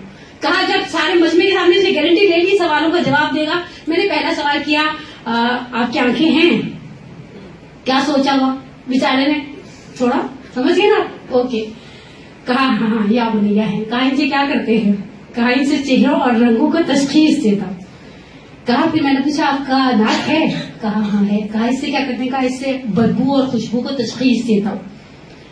کہا کان ہے؟ کہا ہے. اب میرا اندازہ اس کا بلڈ پریشر اگر اس کا بی پی آپریٹرز پر رکھا جاتا تو 100% اس کا بلڈ پریشر ہائی ہونے کیا ہوگا کہ بھائی دیکھ نہیں لے میں آزا کی سلامتی کے ساتھ کروں ایک ایک کر کے آزائے رئیسہ گنوائے. کہا جب میں نے آزائے رئیسہ 5-6 گنوائی, آنکھیں ہیں, ناک ہے, زبان ہے, ہونٹ ہے, کان ہے. کہا یہ سب صحیح ہے یا خراب؟ میرا اندازہ ہے ایک 110/80 ہوتا ہے نا نارمل بلڈ پریشر, اب اس کا بلڈ پریشر آسمان پر چلے گیا ہوگا. کہا ہے. کہا ٹھیک ہے یہ خراب. کہا سب کام کرتے ہیں. کہا اچھا مجھے بتاؤ دل ہے؟ کہا ہاں ہے. کہا دل کیوں ہے؟ کہا دیکھو یا بنیا آپ بیچارہ دل میں سوچ رہا ہوگا کہ آکاش سروتا ہوتا اور تیری گردن کی جگہ چھالیاں ہوتی, بہت ہی اچھا ٹک کر کے معاملہ ختم کرتا. کہا یہ سید الاعضاء ہے, میرا دل سید الاعضاء ہے. جب میرے اعضاء و جوارے کسی چیز میں مردد ہوتے ہیں, خواتین کا مجمع ایک زنانی مثال دوں, گوشت کو آئے ہوئے 20 گھنٹے فریج میں گزر جائیں, سونگتے ہیں, مشکوک ہو جاتے ہیں, ٹھیک ہے نا. پھر اب یہ ہمارا جسے حکم دیتا ہے دل کو, وہ کہتا ہے پھینک دو تو پھینک دیتے ہیں, وہ کہتا ہے قیمہ بنا دو تو کیوں نہ بنوا لیتے ہیں. اکثر خواتین بیچاری اپنے حصوں پر مطمئن نہیں ہوتی, کبھی گھر کے بڑوں کو چیک کراتی, کبھی بچوں سے کہتی دیکھنا ذرا دودھ خراب لگ رہا ہے, آلو خراب لگ رہے ہیں, فلانی چیز پھٹی ہوئی لگ رہی ہے. کہا اعضاء ہیں, کہا اعضاء صحیح ہے, کہا بالکل صحیح ہے. کہا پھر دل کیوں ہے؟ کہا جب اعضاء مردد ہوتے ہیں دل کی طرف رجوع کرتے ہیں. کہا اے امر, خدا نے تمہارے جسم کو بغیر امام کے نہیں چھوڑا, سید الامام دیا. اتنی بڑی امت محمدی کو بغیر امام کے چھوڑ دیا, اور کہا یا رسول اللہ آپ مر جائیں, پیچھے سے امت خود ہی اپنے لیے امام منتخب کرتے پھرے گی. جس طرح سے امت کے لیے ممکن نہیں اپنے لیے بہترین کو, یہ اختیار خدا نے ابراہیم کو نہیں دیا. اس عظمت کے ساتھ جب کہا کہ ومن ذریتی قال لا ینال عہد الظالمین, یہ ہمارا خدا ہے, ہم اس طرح سے نہیں دیں گے. اور حقیقت ہے, میں آغا سیستانی کے جملے سے اپنی گفتگو کو خلاصہ کرنا شروع کروں, جس طرح سے بعثت رسول اللہ کے لیے, جی ہم مسلمانوں کے لیے بعثت کے بعد غدیر سے بڑی عید نہیں ہے. اور غدیر کی بات آئے اور الغدیر کی بات نہ ہو. میرے پاس آخری 14 یا 15 منٹ رہ گئے ہیں. اگر ہم دیکھیں امامت کے باب میں ہمارے علماء نے اسٹینڈرڈ کا کام کیا کسی نے, تو 2 نام میرے پاس جتنے وسائل تھے, جتنی گھر میں کتابیں, تو سچی بات ہے میں نے نہیں کھنگالی, ہم بھی اچھے بچوں کی طرح آہستہ آہستہ گوگل والے ہو گئے ہیں, اور خدا جزائے خیر دے جنہوں نے اتنی اچھی اچھی سائٹس بنا کر ڈالی ہیں. سب سے پیاری کتاب جو لکھی گئی ہے امامت کے باب میں وہ ابقات الانوار ہے. ہم بر صغیر پاک و ہند والوں کا شرف یہ ہے کہ لکھنؤ کے ایک عالم نے, سید حامد موسوی صاحب نے ابقات الانوار لکھی تھی اہل سنت محدث دہلوی کی تحفہ اثنا عشریہ کی رد میں, اور اس کی صرف باب امامت کے رد میں. اور پھر کوئی سنی جرت نہیں کر سکا ابقات الانوار کی رد لکھنے کے لیے. اور سب سے پیارا کام یہ, وہ یہ کتاب فارسی میں لکھی گئی, آغا میدانی نے اسے عربی میں ترجمہ کیا. اور جتنی تعریف آغا امینی صاحب الغدیر نے اس کی اپنی کتاب کے پہلے والیوم میں کی ہے, مجھے اشتیاق پیدا ہو گیا آغا لیے. میں نے آغا میدانی کا انٹرویو پڑھا آغا امینی کے حوالے سے, اس میں میں نے صبح اس کو پھر گوگل سرچ کیا, اور مجھے اندازہ ہوا کہ کیسا نفیس اثر ہے. یہ عالم بزرگوار میر حامد حسین موسوی آج بھی لکھنؤ میں ایک امام بارگاہ غفران آپ کے اندر مدفون ہے. نور اللہ مرقدہ, خدا ان کی قبر کو منور فرمائے. اور غفران آپ وہ ہیں جن کی کتاب کو سر پر رکھ کر شیخ انصاری قسم کھایا. ہم نے اپنے بڑے صغیر پاک و ہند کے علماء کی قدر نہیں کی, انصافاً نہیں کی. کون؟ ابقات الانوار کے آتھر ہیں میر حامد موسوی. آپ اسے ابقات الانوار کو گوگل سرچ کریں تو آپ کو اردو میں بھی بہت بہت اچھا مٹیریل ہے, پڑھنے والے کے لیے بہت واقع ایک خزانہ ہے اگر کوئی پڑھنے کا شائق ہو. اس کے بعد ابقات الانوار, اس کے بعد دوسری بڑی کتاب جو ہمارے پاس موجود ہے الحمدللہ. اچھا یہ اردو میں اس کا ترجمہ خلاصۃ الغدیر, ناشر ہیں مؤسسہ اسلامیہ پاکستان, کہاں کی پرنٹ کی ہوئی ہے یہ پتہ نہیں کہاں کی پرنٹ کی ہوئی ہے, لیکن ہے ہمارے پاس یہیں کی الاصل اسلامی سینٹر لاہور سے پرنٹ ہوئی ہے یہ کتاب. اس کا خاص بک ڈپو پر بھی موجود ہے. اس میں انہوں نے لکھا ہے کہ الغدیر, الغدیر کی بنیاد کیا تھی.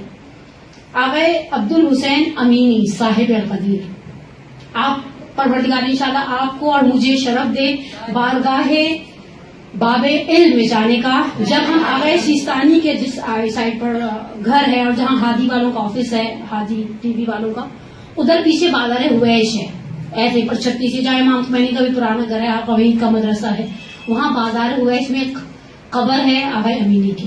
دکھ کی بات ہے پاکستان ہندوستان والے ایسی جگہوں پر جاتے نہیں, ہمیں اپنی افراتفری پڑی رہتی ہے. ویسے بھی میرا انداز ہے ان کا بھی قصور ہوتا, زائرین کو جو جہاں لے کر جاتے ہیں وہ وہیں پہنچ جاتے ہیں.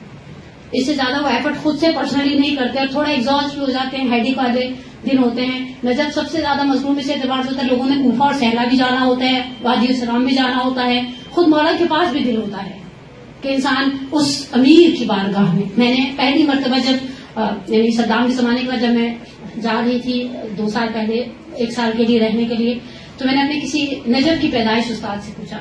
میں نے کہا آغا انسان, آغا محدث نے کہا ہے جب جائے بارگاہ امیر المومنین میں تو قصیدہ ازدیہ پڑھے. آپ مجھے وہ قصیدہ ازدیہ بڑا لمبا, اس کی عربی بھی بڑی خوش کیا, اور آپ کو پتا ہے آپ ساری خواتین کی طرح مجھے بھی خشک اور لمبے کام کرنے کا شوق نہیں ہے. میں نے کہا مجھے کوئی شارٹ کٹ بتا دے ایسا جو میں جا کر پڑھوں میرا دل ٹھنڈا. اچھا مزے کی بات ہے, آپ قصیدہ ازدیہ کو ایک طرف رکھیں. سب سے آسان چیز زیارت امین اللہ ہے. زیارت امین اللہ زیارت نہیں ہے, محبت کا اظہار ہے. آپ نے کبھی کبھی آنکھیں بند کر کے تصور کرتے جب یہ قبر نہیں تھی, قبہ نہیں تھا, ایک ٹیلا تھا. امام سجاد گھوڑے کی پشت پر مدینہ سے بیٹھ کر یہاں آتے تھے اور اپنے داہنے رخسار کو ٹیلے پر رکھتے تھے. زیارت امین اللہ میرے اور آپ کے لیے چوتھے امام کا ہدیہ ہے جو انہوں نے اپنے جد کے ساتھ اظہار محبت کیا ہے. اور پھر اس کے بعد جو جملے ہیں زیارت امین اللہ کے. لیکن بہرحال امیر المومنین کی بارگاہ میں یہ آغا امینی جو دفن ہیں بازار حویش میں مولا کے حرم کے ساتھ وابستہ, بہت مقام ہے آغا امینی کا. آغا امینی چاہتے تھے غدیریہ کمپائل کریں. غدیریہ میں نے ابھی آپ کو یہ ایکسپلین کیا, وہ اشعار جو غدیر کی شان لکھے ہوئے ہیں. کمال یہ ہے انہوں نے لکھنے کھڑے ہوئے تھے غدیریہ کمپائل کرنے, اشعار کمپائل کرنے. لیکن انہیں احساس ہوا, پہلی کمی محسوس ہوئی کہ نجف میں کوئی بڑا کتاب خانہ نہیں ہے. انہوں نے اس کے لیے قدم بڑھایا. اچھا جب ہم کہتے ہیں نا قدم بڑھایا تو ہم یہ سوچتے ہیں کہ علماء کے پاس کتابیں لواز سے آ جاتی ہیں. میں نے اپنی گناہگار آنکھوں سے آغا مدرسہ نجفی کا وہ کتاب خانہ جو قم میں ہے اور ایشیا کی شاید دوسری یا تیسری سب سے بڑی لائبریری ہے, اس کے اندر کتابوں کے کارنرز پر کچھ جملے لکھے ہوئے ہیں, ہائی لائٹ کیا ہوا ہے, شیشے کے کیسز میں رکھا ہوا ہے. میں نے 6 مہینے نجف کے اطراف میں دن رات چاول کوٹے اور جو پیسے ملے اس سے یہ کتاب پڑھی. ہم تک میں کبھی آج میں صبح اس کو دیکھ کے سوچی میرے پاس الحمدللہ پوری الغدیر بھی ہے, اس کے 11 والیومز جو چھپے ہوئے ہیں, 20 والیومز ہیں جن میں سے 9 والیومز ابھی تک پرنٹ ہی نہیں ہوئے. اور آغا کو دنیا سے گئے ہوئے 40 سال ہوئے. آغا امینی کو دنیا سے گئے ہوئے 40 سال ہوئے. اچھا جب زندہ تھے ہر مقام پر ایک کام تھا, دفاع ولایت محمودی, اور اس قدر خدمتیں کی ہیں ولایت کے بعد میں آغا امینی نے, صاحب القدیر نے. ایک مقام پر ملتا ہے کہ میں یادداشتیں پڑھی تھی, میں نے ایک یادنامہ پڑھا آغا رضا حکیمی کا, دوسرا یادنامہ ڈھونڈتی رہی ڈاکٹر جعفر شہیدی, استاد سید مرحوم جعفر شہیدی کا, وہ مجھے ملا نہیں, گوگل پر بھی نہیں ملا. لیکن اس کے اندر ایک جملہ نقل کیا گیا, کسی ایئرپورٹ پر کھڑے تھے, انہوں نے مصر کا سفر کیا, انہوں نے انڈیا کا سفر کیا, اور انڈیا کے اندر اتنی شدید ٹیمپریچر میں سفر کیا, 17 گھنٹے مسلسل مطالعہ. لکھنؤ گئے, علی گڑھ گئے, رامپور گئے, پتہ نہیں کون کون سے, جہاں ان کو پتہ چلتا نا وہاں پر ایک خطی کتاب ہے, وہ وہاں پہنچ جاتے تھے. آپ نے کبھی سوچا ان لوگوں کی فیملیز کتنا سفر کرتی ہوں گی؟ میں آپ سے ایک سوال کرتی ہوں, میں ایسی فیملی سے بات کر ملی ہوں, محسن ملت مرحوم صفدر حسین نجفی صاحب کی اہلیہ جب تک حیات تھی ان کے یہاں عشرہ پڑھنے جاتی تھی, مجھے بھی یاد ہے. میں کبھی سوچتی تھی ان کی فیملیز کتنا, ان کے بچے کتنا سفر کرتے ہوں گے, ان کی بیویاں کتنا سفر کرتی ہوں گی. ان کا ایک بیٹا جبے پر شہید ہو گیا تھا, محسن ملت موجود نہیں تھے, ان کی صاحبزادی کی شادی تھی, محسن ملت موجود نہیں تھے. یعنی یہ لوگ, ان کی فیملی سفر کرتی ہیں, یہ خود مشکلات سے رہتے ہیں صرف کس لیے کہ یہ ہمارے تک پہنچایا جائے. لیکن جتنا انٹرسٹ ہم کوکنگ وتھ فائزہ کو دیتے ہیں, جتنا انٹرسٹ ہم کوکنگ وتھ زبیدہ طارق مرحومہ کو دیتے ہیں, اس سے 10واں حصہ بھی ہم اس کے لیے نہیں نکالتے اپنے لیے وقت. میں صرف 4 یا 5 شکوے آپ کے ساتھ شیئر کروں, بات ختم. میں نے اپنی دونوں کتابیں سمیٹ لی. مولا صرف عبدالحسین امینی کے نہیں تھے جنہوں نے اس طرح سے اپنی زندگی کے 40 سال لگائے, اور 40 سال کس طرح سے لگائے, دن اور رات نہیں دیکھا. نجف کی بعض مختصر سی لائبریریوں میں لائبریری نے باہر سے لاک کر کے چلا جاتا تھا, روٹی کا ایک ٹکڑا اور پانی کی ایک بوتل کے ساتھ. اور پھر انہوں نے محنتیں کی. میں ان کی قبر کے اوپر ایک مقالہ پڑھی تھی, اس میں لکھا تھا, تصویریں مختلف لگی ہوئی ان کے مقبرے کے اندر, وہاں بیٹھتے ہیں رانی اور فاتح اور یاسین وغیرہ ختم پڑھتے ہیں, ان کے لیے سارے ثواب کرتے. مولا ان کے تھے, مولا میرے بھی تھے. آغا علی میلانی کا جملہ بہت پیارا لگا, کہا صرف عشق نہیں تھا, سوز تھا, درد تھا, مولا کے درد کا احساس تھا. مولا کیا گزر گئی آپ پر, اس طرح سے آپ کے حق کو جھٹلایا گیا. کمال کیا ہے, اہل سنت میں آج تک کوئی جرت نہیں کر سکا آپ کے الغدیر کی ایک صفحے کی رد لے کر آئے. جتنی حدیثوں کا کلیکشن ہے سب اہل سنت کی کتابوں سے, جتنی حدیثوں, یعنی انہوں نے اپنی اگر کمیٹیاں بھی بٹھائی ہیں نا, تو کمیٹیاں اس ایک فرد واحد کی زحمتوں کے مقابلے میں خاموش ہیں. 40 سال آنکھ میں پیرالائز ہو گئے تھے, 2 سال کینسر کی بیماری سے مرے, صاحب ابقات الانوار بھی اور صاحب الغدیر علامہ امینی بھی. انہوں نے بھی زندگی کا آخری کچھ حصہ بستر پر گزارے. انہوں نے اپنی زندگی 2 سال ایسے تھے کروٹ بدلوائی جاتی تھی, ان کے صاحبزادے نقل کرتے. یادنامے میں کہتے ہیں ایک مرتبہ کسی ایئرپورٹ پر تھے, ایک مومن نہیں آیا, ایک سنی آیا, اور اس نے آ کر کہا آپ عبدالحسین امینی. سوشل میڈیا کا زمانہ نہیں تھا, لوگ چہروں سے پہچانتے بھی نہیں تھے علماء کو. اور آ کر ایک جملہ کہا کہ میرے پاس ٹائم نہیں ہے, بورڈنگ ہو چکی ہے, میرے پاس 6 یا 7 منٹ ہے, میں آپ سے ایک سوال کرتا ہوں, جواب دیں. لیکن جو مدافع ہے, جو صرف میں کبھی سوچوں, میں اپنی جگہ پہ سوچ رہی تھی صبح, مجھے واقعی گلٹ تھا. میں نے کہا مولا مدافع شدافع نہیں, ہم سے محبت کرتے ہیں اور مانگنے والے ہیں. میرا اور آپ کا اس سے زیادہ کا کوئی ریلیشن شپ نہیں ہے کہ میں نے آپ کے لیے ایفرٹ کی ہو. میں کہوں میں بڑی خوشی سے وہاں میں نے ہاتھ پیر ہلائے, میں نے زحمت اٹھائی, ہم غدیر والی میکسیمم رحمت کرتے ہیں، 4 چیزیں لگا لیتے ہیں اور چل پڑتے ہیں میلادوں کے اندر اور سمجھتے ہیں ہم نے بڑا تیر مار لیا. ایک روزہ رکھ لیتے ہیں تو ہم سمجھتے ہیں ہم نے بڑا تیر مار لیا. ہم نے ولایت کے لیے کیا کیا؟ آغا امینی کھڑے تھے، آغا کی بھی شاید بورڈنگ ہوئی تھی نہیں ہوئی تھی مجھے نہیں پتا، سامنے والی پارٹی کے ہو چکے تھے. کہا مجھے دلیلوں اور کوئی حدیثیں کوئی لمبی لمبی تقریریں نہ سنائے گا. 6 یا 7 منٹ میں اور آپ 6-7 منٹ میں اپنے دین کا دفاع نہیں کر سکتے، کیونکہ ہم نے خدا سے وہ فہم نہیں مانگا جو امینی نے مانگا تھا. شہری سبت جعفر کا ایک جملہ ہے، اس کو وہ جو تو نے ویسے قرنی کو بخشا ہو جو ممکن تو مجھے اس سے فضو کر دے دے. میں نے کہا اللہ میاں ویسے قرنی کا تو نہیں بتا جو عشق تو نے امینی کو دیا تھا. کہا کہ میں تم سے صرف ایک جملہ پوچھتا ہوں، مجھے یہ بتاؤ تمہاری کتابوں میں ہماری کتابوں سے زیادہ یہ حدیث ہے من مات ولم یعرف امام الزمان مات میتۃ جاہلیہ. حدیث کو مانتے ہو یا نہیں؟ اچھا سامنے علمی مزاج رکھنے والا آدمی تھا. کہا بالکل یہ ہماری کتابوں میں جگہ جگہ حدیث ہے من مات ولم یعرف امام الزمان مات میتۃ جاہلیہ. کہا مجھے صرف اتنا بتا فاطمہ جب مری تو اپنے زمانے کے امام کو پہچانتی تھی؟ قربان ہو جاؤں اس فہم پر، اس درایت پر، اس توجہ پر، اس فضل پر. سامنے والا بندہ ایک دم آرام سے بیٹھے. ایک اور جملہ اور بات ختم، میرا وقت بھی ختم ہو گیا. نجف میں کسی سنی عالم دین کی لائبریری میں گئے، پتا چلا اس نے بڑی کلیکشن جمع کر کے رکھی ہے مولا کی سے متعلق کتابوں پر. گئے لائبریری کو وزٹ کیا. نجف آج بھی حقیر سا شہر ہے، ظاہری خوب وہ جسے کہ نا جو چیزیں نظر آتی ظاہری، باطن میں تو بہرحال اس شہر کے اندر ایک رات گزارنا 700 سال کی عبادت کے برابر ثواب ہے. اس شہر کی عظمت کو آپ کہاں کیا کہیں گے جہاں سونا عبادت لکھا جاتا ہے. اور واقعی مشکلات بھی اسی اعتبار سے نجف جیسا شہر میں رہنا بھی آسانی سے رہتے ہیں، ان کے حوصلے کو بھی سلام ہے ہمارا. لیکن بہرحال کہا کہ لائبریری دیکھی وزٹ کی بڑا اچھا لگا. کہا کہ اچھا میں جا رہا ہوں اور میں جانے سے پہلے آپ سے ایک چھوٹی سی فیور چاہتا ہوں.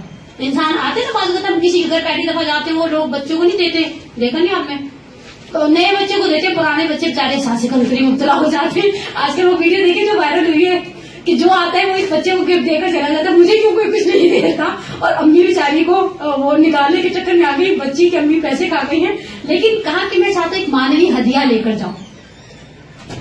لائبریری کے مالک اس سنی عالم نے کہا کیا چاہتے ہیں؟ کہا آپ نے اتنی کتابیں پڑھی ہیں، ظاہر بات ہے ڈیکوریشن بھی اس کے لیے تو نہیں رکھی نا، آپ مجھے ایک حدیث ایسی سنائیں جو آپ کے نزدیک رسول کی زبان سے سب سے بہترین فضیلت ہے علی کی بارگاہ میں، علی کے حق میں. سنی عالم بیچارے چپ کر گئے. تھوڑی دیر بعد کہا کہ اللہ کے رسول نے ایک جملہ کہا ہے، ہماری کتابوں میں بھی ہے تمہاری کتابوں میں بھی ہے، الحق مال علی والعلی مال حق. حق علی کے ساتھ ہے، علی حق کے ساتھ ہے. اچھا اس کے بعد ایک اور سینٹینس ہے، پروردگارا جدھر جدھر حق جائے دار حق آئے. جدھر ادھر ادھر علی کو پھیر دے. میرے خیال میں یہ سب سے بڑی فضیلت ہے جو علی کی شان میں بزبان رسالت رسول اللہ ہے. علامہ امینی نے ایک جملہ کہا سنی عالم سے، کہا کہ مزے کی بات یہ ہے کہ آپ نے عمار اور علی کو ترازو کے ایک پلڑے میں کھڑا کر دیا. ہماری اور تمہاری کتابوں میں ہے الحق مال عمار والعمار مال حق. حق عمار کے ساتھ ہے، عمار حق کے ساتھ ہے. خدایا جدھر جدھر حق جائے عمار کو ادھر ادھر بھیج دے. اب یہ سنی عالم بیچارہ تھوڑا جیسے کہ نا کان کھڑے ہو کے چوکس ہو گیا کہ سامنے ہلکی چیز نہیں ہے. اس کے 4 بیٹے تھے سنی عالم، چاروں کو بلایا اور کہا کہ آج ہمارے مکتبے میں کوئی ایسا آیا جس سے کچھ لینا چاہیے. اور آغا سے کہا آپ ایک حدیث سنائیں. آپ نے تو میری کو ریفیوز کر دیا نا، اب آپ سنا دیں تاکہ مجھے پتا چلے کہ زبان رسالت سے کون سی بہترین فضیلت ہے جو علی مرتضیٰ کی بیان ہوئی ہے.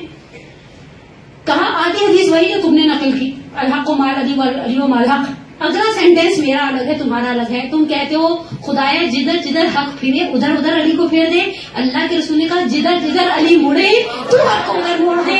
کہا یہ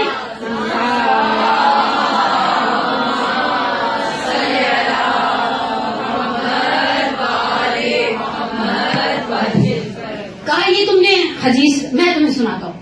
یہ اس مقام علم کے ساتھ بات ختم ہو گئی.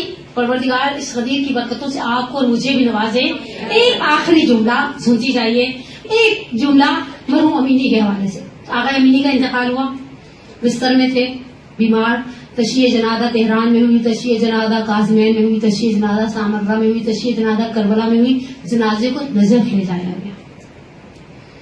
آغا محمد رضا امینی بڑے صاحب صادق، ان کا بھی انتقال ہو گیا ہے. ساتھ ساتھ تھے جنازے کے. جنازے کو دفنانے کے بعد ان کے ایک فیملی فرینڈ تھے آ گئے تباہی، آ گئے بحر العلوم، سوری یہ سر نیم ہے، جیسے امینی بیٹے پوتے سب آگے امینی چلے گئے. کہتے ہیں بابا کے انتقال کے بعد تیسرا دن تھا، میں اپنے گھر سے درس کے لیے نکلنے لگا، آ گئے گھر کے ملازم نے آ کر تھا، آ گئے بحر العلوم آئے ہیں. میرے لیے جیسے نقل کیا گیا ویسے ایز اٹ از آپ کے لیے نقل کریں. مجھے دل میں شکوا تھا کہ ابا کی زندگی میں تو بڑی دوستی تھی، آنا جانا تھا، مر گئے وہ قبرستان کے بعد آئی نہیں، یہ کوئی بات ہے؟ ہوتا ہے نا، ہم ایکسپیکٹ کرتے ہیں اپنے پیرنٹس میں سب خدا سے کسی کا انتقال ہو جائے تو جو بہت اچھے دوست ہوتے ہیں وہ پھر گھر پر آ کر الگ سے پھنسا کے دیتے. کہا میں نے خادم سے کہا بٹھاؤ، میں گیا اور گیا تو میں نے جا کر سلام کے بعد ایک جملہ کہا. میں نے کہا آغا میں آپ کا 3 دن سے انتظار کر رہا تھا. تو قبرستان سے گھر نہیں ہے نا، جیسے آتے ہیں قریبی فیملی فرینڈز آتے ہیں گھر پر آ کر بچوں کو پرساتے تھے.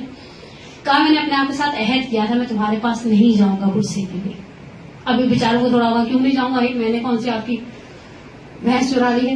میرے الفاظ کے مطابق کہا کہ میں نے تمہارے باپ کا اور میرا 40 سال سے ساتھ تھا، تمہارا باپ عاشق تھا ولایت کا،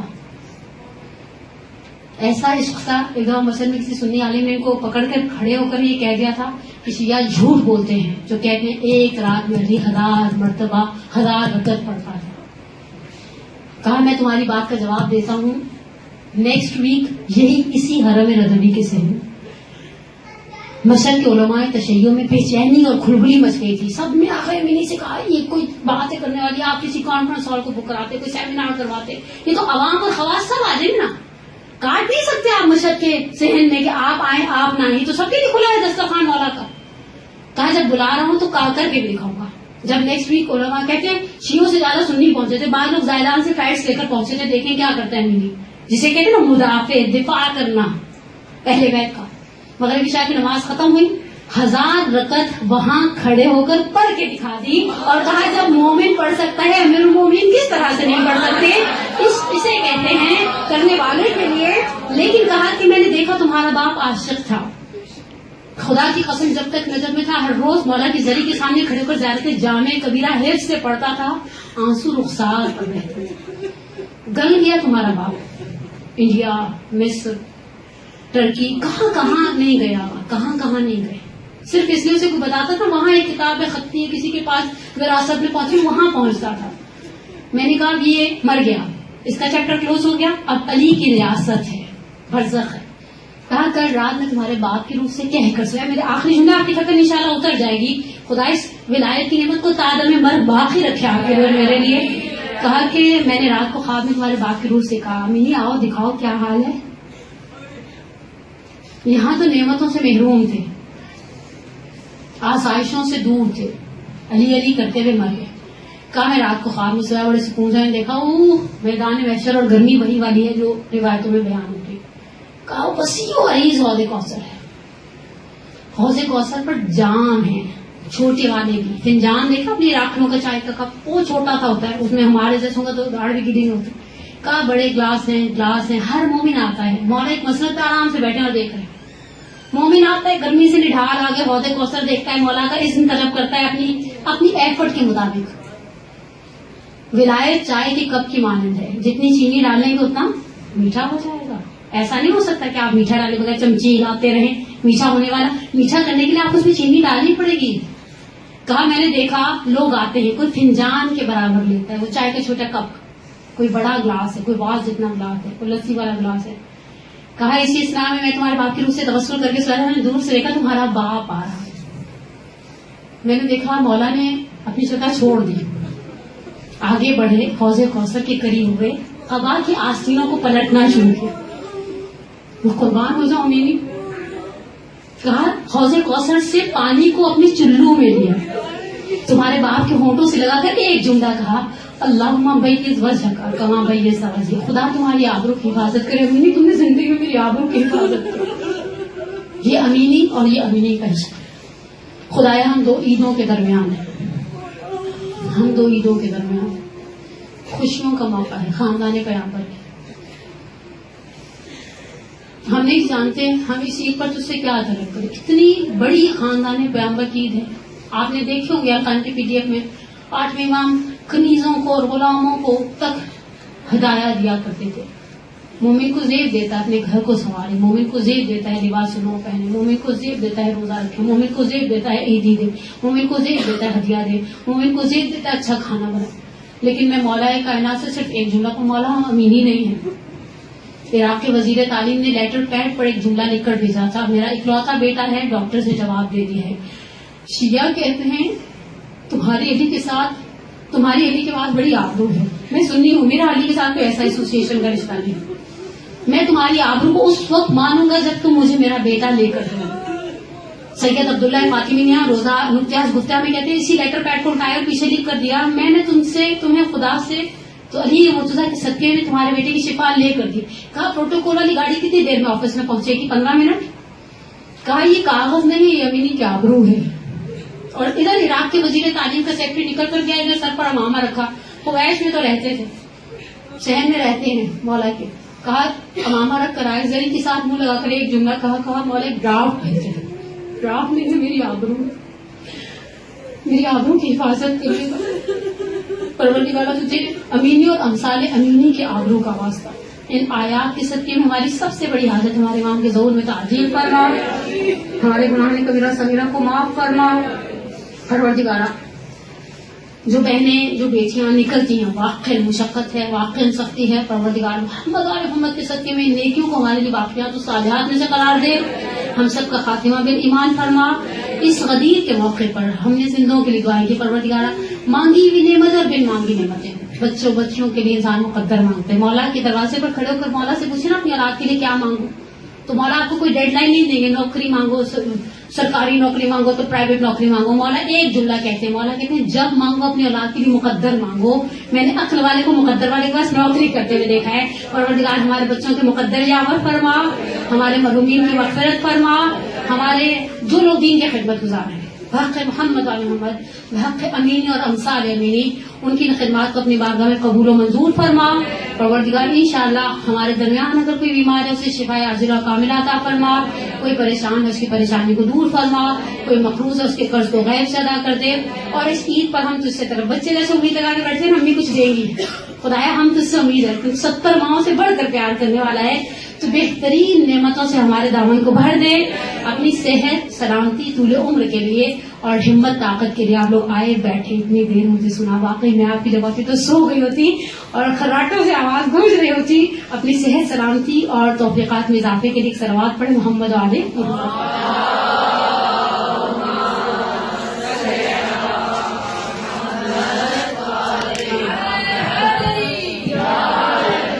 برحمتك يا أرحم الراحمين وصلى الله على محمد وآله